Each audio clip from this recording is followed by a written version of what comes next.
अस्सलाम वालेकुम। और बताओ बच्चों, कैसे हो तुम लोग? क्या वीडियो तुम्हें पसंद आ रहे हैं? मैं जानता हूं तुम्हें पसंद आ रहे होंगे। मैं आशा करता हूं कि तुम हमारे वीडियो से बहुत कुछ सीख रहे होगे। इंशाअल्लाह आज मैं तुम्हें कहानी जमजम की सुनाऊंगा और कुछ अच्छी बातें भी। अब ध्यान से सुनो। पिछले एपिसोड में हमने देखा कि इब्राहिम अलैहिस्सलाम ने अपनी पत्नी और बेटे को रेगिस्तान में छोड़ दिया। पैगंबर ने बिल्कुल वैसा ही किया जैसा अल्लाह ने उन्हें आदेश दिया था। जिस जगह पर उन्होंने उन्हें छोड़ा उसे अल मरवा कहते हैं और वो एकदम सुनसान था। वहां कुछ भी नहीं था, पानी की एक बूंद तक नहीं थी। कुछ समय के बाद हाजर के पास जो भी भोजन और पानी था वो भी समाप्त होने पर आ गया। बच्चे को जल्दी प्यास लगने लगी और वो रोने लगा। वो अलमरवा के पास ही एक पहाड़ी के ऊपर दौड़ने लगी, ये जानने के लिए कि शायद वहां पर कोई हो। वो वहां पर रुकी और अपने आसपास देखा, लेकिन वहां पर कोई नहीं था। फिर वो पास की एक पहाड़ी अल सफा के पास दौड़ी, ये देखने के लिए कि शायद वहां पर कोई हो, लेकिन उन्हें वहां पर भी कोई नहीं दिखा। वो फिर से अल मरवा की तरफ गईं और उसके बाद अल सफा की तरफ गईं। इन दोनों के बीच वो कम से कम 7 बार दौड़ी। अंतिम बार जब वो अल मरवा की तरफ जा रही थी तो वो बहुत थक चुकी थीं और उसी समय उन्हें एक आवाज सुनाई दी। वो चुप हो गईं और चुपचाप उस आवाज को सुनने की कोशिश करने लगीं। जब उन्होंने दोबारा उस आवाज को सुना तो बोली, आप जो भी हैं, मुझे आपकी आवाज सुनाई दी है। क्या आप मेरी कोई मदद करेंगे?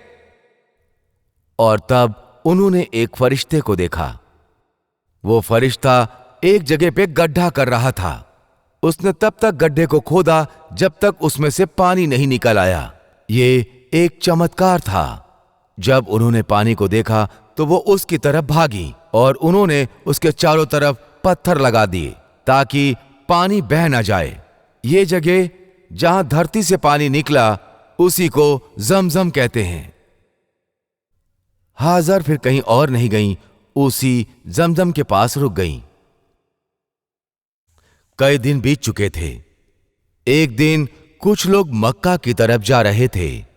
जब उन लोगों ने अल मरवा के ऊपर पंछियों को उड़ते देखा, उन्हें पता था कि जहां पर पंछी उड़ रहे हैं वहां पानी जरूर होगा।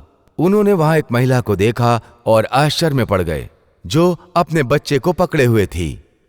क्या हम लोग यहां आराम कर सकते हैं? थोड़ा पानी पी सकते हैं? उन्होंने पूछा। हाजर मान गई और उन्होंने आबे जमजम का इस्तेमाल किया। इसके बाद कई लोग अल मरवा की तरफ आए और उनमें से कई लोग वहीं पर आकर रहने लगे। कुछ सालों के बाद अलग अलग जगह से यहां आए हुए लोगों से ये एक शहर बन गया। अब हाजर और उनका बेटा अकेले नहीं थे। इसी दौरान इस्माइल अलैहिस्सलाम बड़े हो गए। उन्होंने यात्रियों से अरबी सीख ली। लोग उनकी अच्छाइयों की वजह से उनको सम्मान देने लगे। वो अपने पिता के बारे में सोचते रहते थे। वो जानते थे कि उनके पिता जरूर वापस आएंगे। इस्माइल ने वहीं की एक लड़की के साथ शादी कर ली और जीवन बिताने लगे। और उधर पैगंबर इब्राहिम अलैहिस्सलाम को अपने बेटे की याद आती थी। उन्होंने कई सालों से अपने बेटे को नहीं देखा था, इसलिए उन्होंने एक दिन अपनी पत्नी और बेटे से मिलने के लिए मक्का जाने की सोची। वो कई दिनों तक चलते रहे और अंत में अल मरवा आ पहुंचे। पैगंबर अल मरवा की भीड़भाड़ देखकर आश्चर्य में पड़ गए। अंतिम बार जब वो यहां पर आए थे तो यहां एक भी आत्मा नहीं थी। वो जानते थे कि सब कुछ अल्लाह की मर्जी से है। उन्होंने अल्लाह का अभिवादन किया, लेकिन जब वो वहां पहुंचे तब तक बहुत देर हो चुकी थी। लोगों ने उन्हें बताया कि कुछ ही समय पहले हाजर की मृत्यु हो चुकी है। पैगंबर ये सुनकर बहुत दुखी हो गए और फिर लोगों ने उन्हें बताया कि उनका बेटा इस्माइल अभी जीवित है। पैगंबर ये सुनकर बहुत खुश हुए। जब इस्माइल को यह पता चला कि उनके पिता उनसे मिलने आए हैं तो वो उनकी तरफ दौड़े। उन्हें अपनी आंखों पर विश्वास नहीं हुआ कि वो कब से उनका इंतजार कर रहे थे। उन्होंने अपने पिता को गले से लगा लिया और रोने लगे। पिता और पुत्र के लिए ये एक खुशी का समय था, लेकिन ये खुशी बहुत दिनों तक नहीं रही। एक दिन अल्लाह ने पैगंबर की परीक्षा लेने की सोची। एक रात जब पैगंबर सो रहे थे तो उन्होंने एक सपना देखा। उन्होंने देखा कि वो अपने बेटे की कुर्बानी देने के लिए उसे मार रहे हैं। जब पैगंबर सुबह सोकर उठे तो उन्होंने रात में देखे हुए सपने पर कोई ध्यान नहीं दिया, लेकिन फिर अगली रात उन्होंने फिर वही सपना देखा। तब उन्हें यह महसूस हुआ ये कोई साधारण सपना नहीं है, ये अल्लाह ही है जो उनके बेटे की कुर्बानी मांग रहे हैं। पैगंबर अपने बेटे के पास गए और उन्होंने अपने सपने के बारे में बताया। इस्माइल समझ गए कि ये अल्लाह का आदेश है और वो एक अच्छे इंसान थे और उन्हें मालूम था कि उन्हें अल्लाह का आदेश मानना होगा। जैसा अल्लाह चाहते हैं आप बिल्कुल वैसा कीजिए, उन्होंने अपने पिता से कहा। अगले दिन पैगंबर ने एक चाकू और एक रस्सी ली और अपने बेटे को अराफात की पहाड़ी पर ले गए। पहाड़ के ऊपर पहुंचने पर इस्माइल ने अपने पिता से कहा कि वो उनके हाथ और पैर बांध दे ताकि कुर्बानी के समय कोई मुश्किल हालात ना खड़े हों। पैगंबर बात को समझ गए और उन्होंने उसके हाथ बांध दिए। उसके बाद उन्होंने अपनी आंखों पर पट्टी बांध ली। अपने बेटे को तड़पते हुए नहीं देखना चाहते थे और फिर कुर्बानी के लिए उन्होंने अपना चाकू ऊपर उठाया और तभी अचानक उन्होंने एक आवाज सुनी। आवाज आई कि वो कुर्बानी ना दें, ये सिर्फ एक परीक्षा थी।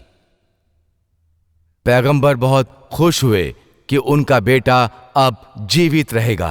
उन्होंने एक दूसरे को गले लगा लिया और खुशी से रोने लगे। उन्होंने अल्लाह के द्वारा ली गई परीक्षा में सफलता हासिल की थी। इस्माइल अलैहिस्सलाम अब अपने पिता के साथ लोगों का मार्गदर्शन करने लगे। उन्होंने लोगों को अल्लाह के बारे में बताया और इस्लाम को मानने के लिए कहा। एक बार अल्लाह ने पैगंबर को इबादतगाह बनवाने के लिए कहा। पैगंबर ने अपने बेटे को बताया कि अल्लाह उन्हें काबा बनवाने के लिए कह रहे हैं और इस्माइल ने जवाब दिया कि आप बिल्कुल वैसा ही करिए जैसा अल्लाह कह रहे हैं। जल्दी उन्होंने काबा की नींव रखना शुरू कर दी।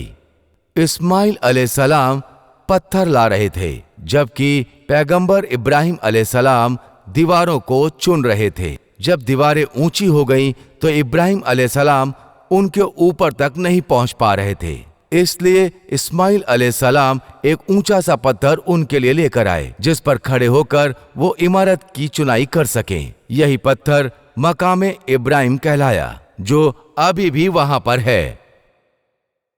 और जल्द ही इमारत खड़ी हो गई, लेकिन वहां कोने में एक जगह खाली थी।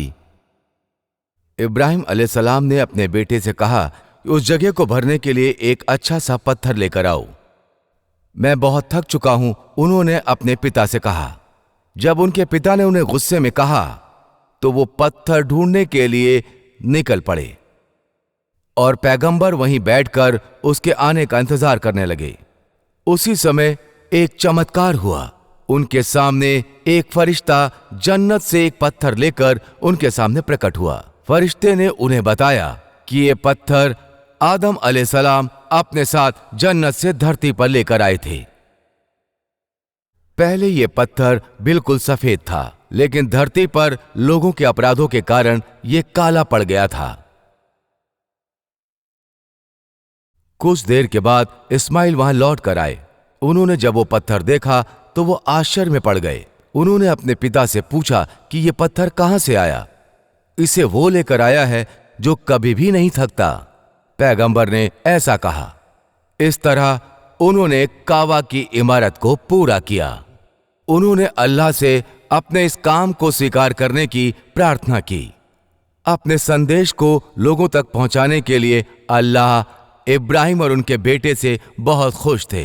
काबा को लोगों के लिए एक तीर्थ स्थल का रूप दिया गया, जहां पर लोग ऊपर नीचे घुमावदार रास्तों से होते हुए वहां पर पैदल पहुंचा करते थे।